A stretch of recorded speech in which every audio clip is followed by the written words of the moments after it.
যুক্তি তর্ক দিয়ে আপনাকে বুঝে নিতে হবে। দীনকৃষ্ণ ঠাকুর যে কথাগুলো বলেছে ভালো করে মন দিয়ে শুনবেন। 3-3.5 ঘন্টা কীর্তন করছি, যেটা আপনার জীবনে কাজে লাগবে আপনি সেই ভাষাটা নেবেন। এই 3.5 ঘন্টার কীর্তনের ভিতরে যেটা আপনার উপকারে লাগবে আপনি সেটা নেবেন, যেটা আপনার উপকারে লাগবে না সেটা আপনি গ্রহণ করবেন না।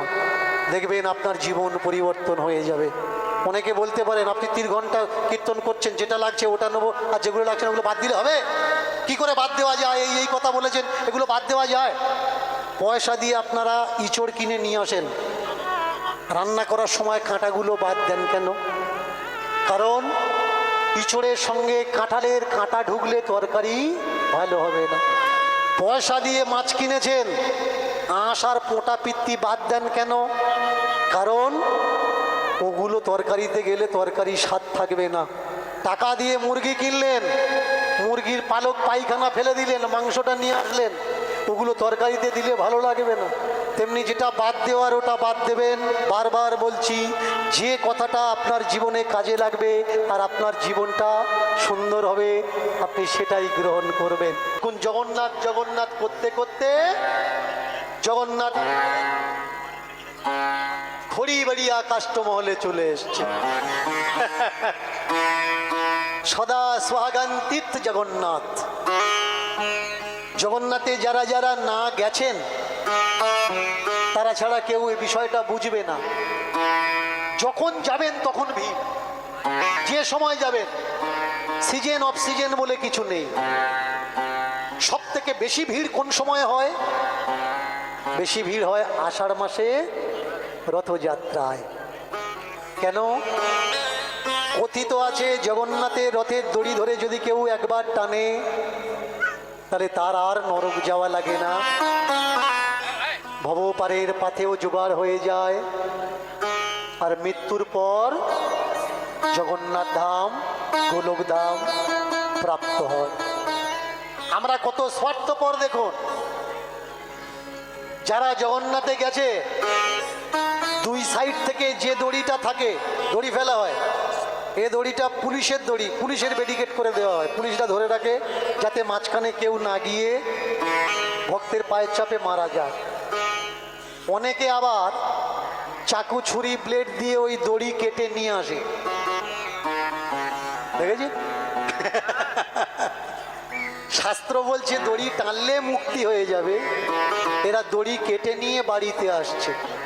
শুধু তাই নয়, অনেকে আবার পুরীর রথের উপরে যে কাপড়, ধ্বজা, পতাকা, এই যে পাল্টানো হয় না, দাঁড়িয়ে থাকে, বাবা কত লাগবে আমার একটা দাও। কেন? ওই ধ্বজা দিয়ে নাকি কাপড় দিয়ে মঙ্গল হয়। যদি কোনো জিনিস দিয়ে মঙ্গল হতো সে জিনিস কি কেউ কারোর বিক্রি করত? কবে মাথায় ঢুকবে? আমাদের আশেপাশে গ্রামে দেখবেন, পুরীতে যেমন রথ হয় গ্রামেও রথ হয়। এই রথের সময় দেখবেন রথের দড়ি ধরে টানছে কারা? আপনি, আমি, আমরা, আমাদের ঘরের ছেলে মেয়েরা। রথের উপরে কে থাকে বলুন তো? আবার যেন বলবেন না, বলা আরম্ভ করেছে। দড়ি ধরে টানলে যদি মুক্তি হবে, তুই ওপরে কেন? তুইও নেচে নেমে টান, মুক্তি শুধু আমরা হব, তুই হবি না। ওরা করবে আরাম আর তুমি দেবে দড়ি ধরে টান। ধোঁয়া চড়া বড় সুখ, যদি পায় পরের পুত। ধোঁয়া চড়ার মতো আনন্দ পৃথিবীতে কিচ্ছু নেই, কিন্তু ধোঁয়াটা, নৌকাটা যদি অন্যজনার ছেলে বায় তাহলে আমার সুখ। আর আমার ছেলে যদি বায় আর ঘাম বেরোয়, আমার সুখ হবে? হবে না। এর জন্য তুমি টানো, তুমি বৈকুণ্ঠে যাবে, কিন্তু আমরা দাঁড়িয়ে থাকবো, আমরা টানবো না। শুধু তাই নয়, দড়ি টানার পরে মা বোনের আগে লাইন দেয়, আবার চরণামৃত দাও, চরণামৃত দাও। এদিকে হয় কিনা জানি না, অন্য সাইডে হয় বলেই তো বলি, টেনিছিস ভালো হয়েছে, তা চরণামৃত খাচ্ছিস কেন? বললে ওটা খেলে মুক্তি হয়, ওতে মিষ্টি আছে, মিষ্টি চিনি। ভালো করে শুনবেন, কাঁচা দুধ আছে, চিনি আছে, কর্পূর আছে। আপনি খাচ্ছেন টাকা দিয়ে, বিনা পয়সায় চরণামৃত হবে না। টাকা অনেক জায়গায় হয়তো বিনা পয়সায় দিতে পারে, কিন্তু আমি অনেক জায়গায় দেখেছি এই হাতটা বাড়িয়ে দেয়, এই হাতে টাকা দাও, এই হাতে চরণামৃত দেবো। এবার আমার ঘরের মা বোনেরা করে কি, ওই চরণামৃত খাওয়ার পরে মাথায় মুছে নিচ্ছে। কেমন? অন্য জায়গায় মুছলে কাজ হবে না, মাথা। দেখেছেন? সত্যি যদি চরণামৃত খেলে কাজ হতো, রথের উপরে যে দাঁড়িয়ে আছে ও তো আগে খেত, তো দিত। কবে বুঝবি পাগলি? যেদিন বুঝবি সেদিন তোকে আর কেউ ঠকাতে পারবে না।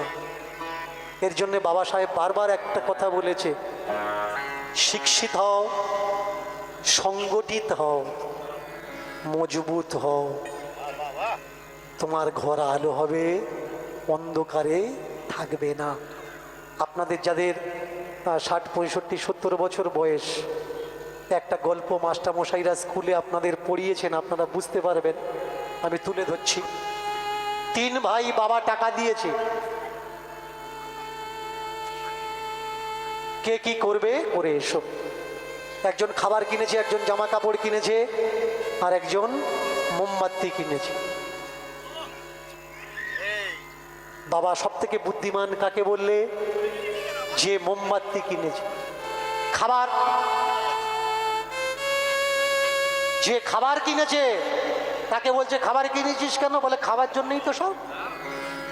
যে জামা কাপড় কিনেছে, জামা কাপড় কিনলি কেন?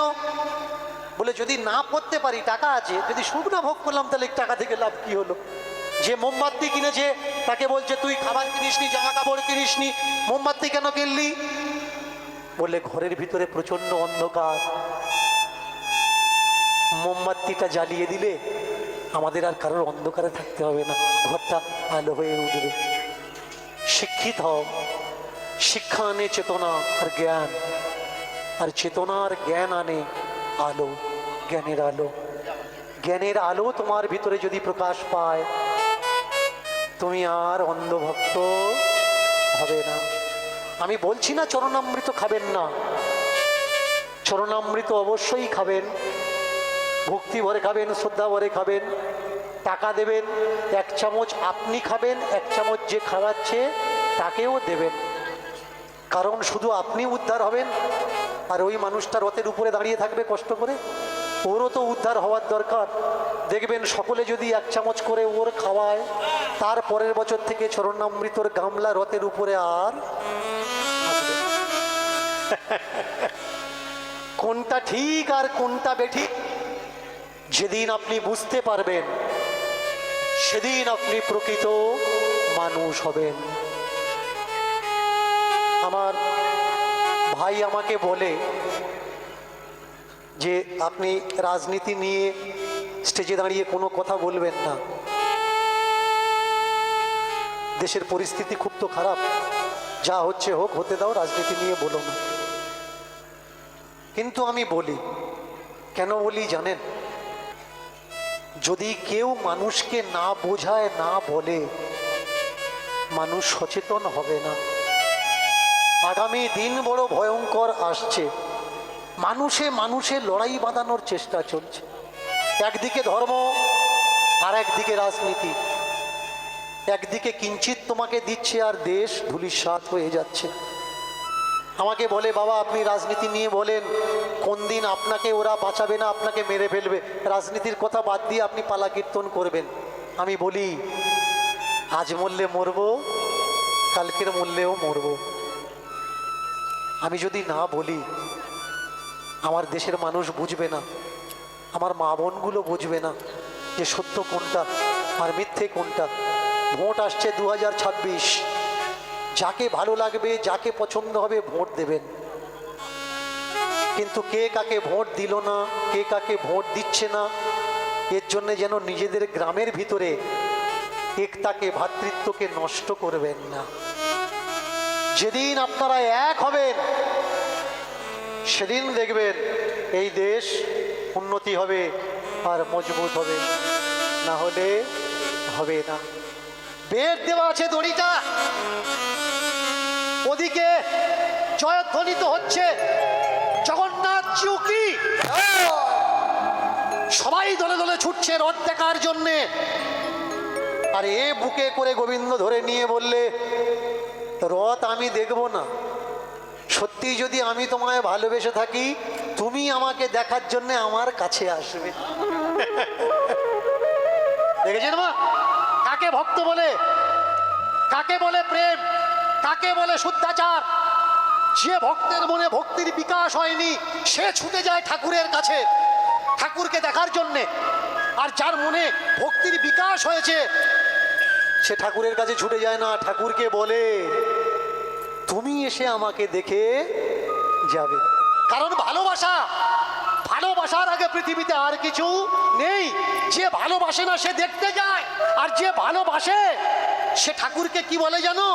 ঠাকুর তুমি আর একবার আসিয়া যাও মোরে দেখিয়া, নয়ন ভরে একবার দেখতে চাই। যারা ঠাকুর ভালোবাসে ছোটে যায় না তারা, মায়েরা মন দিয়ে শুনবেন ছোট করে, যারা ঠাকুর ভালোবাসে ছুটে যায় না তারা, ঠাকুর তাদের হৃদয়েতে, ঠাকুর তাদের নয়ন তারা। ছোটাছুটি যারা করে এরা হলো পাপী। রাগ করবেন না, ভাষাটা অনেক ব্যতদায়ক ভাষা। ছোটাছুটি যারা করে এরা হলো পাপী। বাড়ি বসে কাঁদে যারা এরা রাখে ভালোবাসার দাবি। আমি তোমায় ভালোবাসি ছুটে যাব কেন, তুমিও যদি ভালোবাসো,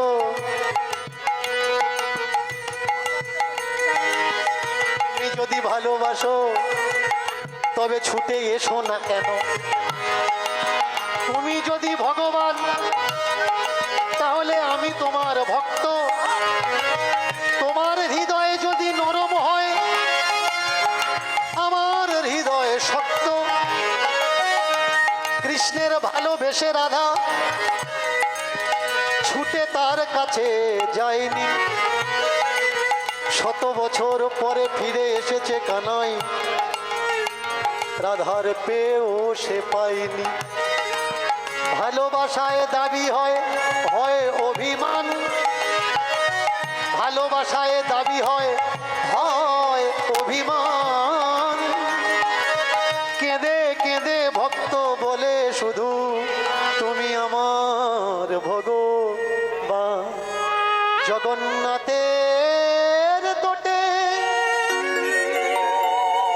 ছোট্ট কুঠির নির্মাণ করে খিচুড়ি খাওয়ায় গোবিন্দকে।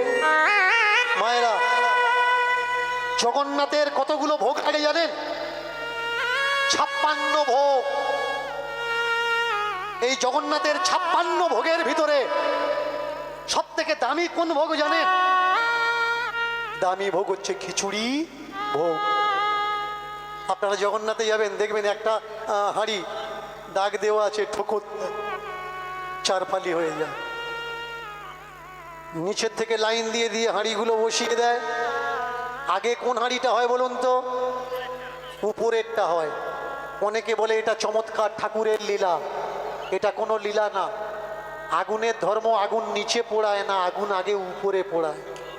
প্রমাণ, যদি কেউ কাঠখড় দিয়ে ইট পোড়ায় মানে পোন পোড়ায়, পোন দিয়ে ইট পোড়ায়, এদিকে পোড়ায় তো, যারা পোন জাল দেয় দেখবেন, বা কুমোর যারা চাক তৈরি করে হাঁড়ি কলসি জাল দেয়, এদেরকে জিজ্ঞেস করবেন আপনারা যে নিচে খড়ের আগুনটা দিচ্ছেন, আপনারা যে খড়ের জালটা দিচ্ছেন আগে আগুন লাগে কোথায়? যে ইট পোড়ায় ও বলবে আগে আগুন লাগে উপরে, নিচে আগে আগুন লাগে না, উপর থেকে পুড়ে পুড়ে নিচে আসে। আরো সহজ করে বুঝিয়ে দিচ্ছি। আপনার শরীরে রাগ হয়েছে, রাগ মানে ক্রোধ, ক্রোধ মানে আগুন। বলুন তো আগে কোনটা পড়ে? আগে এইটা পড়ে না আগে পা পড়ে? আগে কোনটা গরম হয়? আগে মাথা গরম হয় না আগে পা গরম হয়? রাগের সময় এমন কথা বলেছে আমার মাথা গরম হয়ে গেছে। রাগে মাথা গরম হলো, পা গরম হলো না কেন? কাঁপছে এবারে, মানে রাগ এবার মাথার থেকে পায়ে গেছে, ঠক ঠক করে কাঁপছে।